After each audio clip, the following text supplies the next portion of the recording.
నమస్తే welcome to TSN news.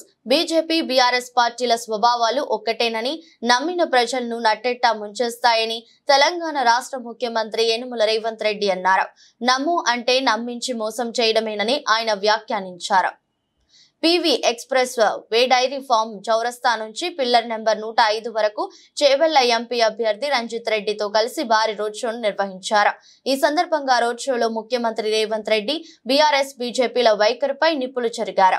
BJP మతాన్ని అడ్డుపెట్టుకుని ఓట్లు అభ్యర్థిస్తే కేసీఆర్ మాత్రం ప్రజల్ని మోసం చేసి మరోసారి మభ్యపెట్టేందుకు చూస్తున్నారని ఆయన విమర్శించారు.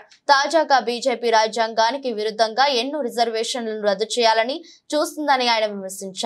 ఇక 10 సంవత్సరాలుగా ముఖ్యమంత్రిగా పనిచేసిన కేసీఆర్ ఏనాడు ప్రగతి భవన్ వదిలి రాలేదని, ఇప్పుడు ప్రజల్ని నమ్మించి వంచేందుకు బస్సు యాత్రల పేరుతో ప్రజల్లోకి తిరుగుతున్నారని, పగటి వేషగాళ్లను చూసి మోసపోవద్దన్నారు.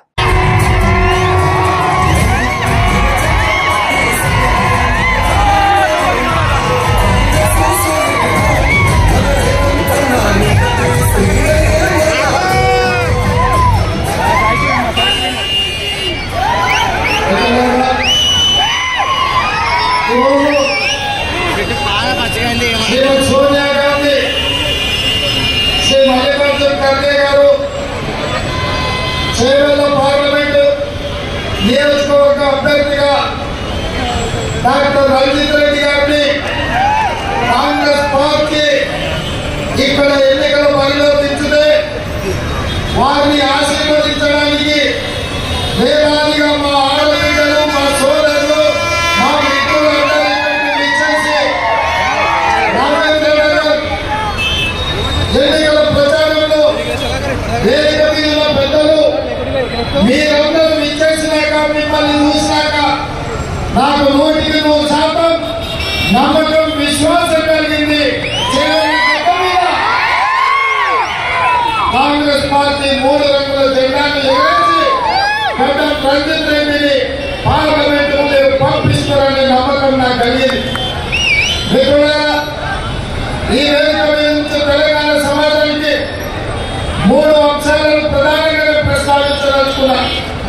మా మీడియా మిత్రులు కూడా సావధానంగా వినాలి, సార్థం రాయాలి పేపర్లలో. 10 ఏళ్ళు నరేంద్ర మోడీ గారు ప్రధానమంత్రి ఉన్నారు, 10 ఏళ్ళు కల్వకుంట్ల చంద్రశేఖరరావు గారు ఈ రాష్ట్రానికి ముఖ్యమంత్రి ఉన్నారు.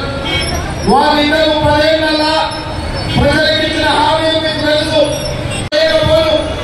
4 కోట్ల తెలంగాణ ప్రజల్ని మోసం చేసినందుకు మన డిసెంబర్ నాడు మీరందరూ కలిసి టీఆర్ఎస్ పార్టీని తిట్టిసి కోదండాన్ని వేలాడేసి